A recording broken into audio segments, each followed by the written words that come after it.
পটুয়াখালীর কলাপাড়ায় ৩ দিন নিখোঁজ থাকার পর ফেরদৌস মুন্সী নামে এক যুবকের লাশ খালের চরে পুঁতে রাখা অবস্থায় উদ্ধার করেছে পুলিশ। রোববার মিঠাগঞ্জ ইউনিয়নের সাপুরিয়া খালের পাড় থেকে লাশটি পাওয়া যায়।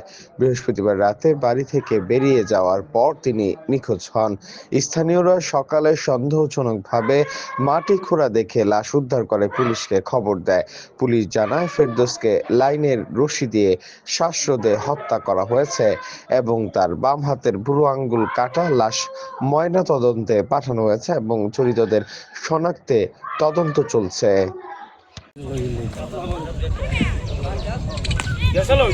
না যা আইসি ভাবছো আমি গাড়িতে আসার সময় দেখছিলাম। আমাকে কেউ আইছে? না ও তাহলে আমরাই না। হ্যাঁ বক্তব্য দাদা দিলাম, বক্তব্য দিলাম। চলে যাচ্ছেন দাদা? ওর বাড়ি লোকুলে, ওর বাড়ি লোকুলে।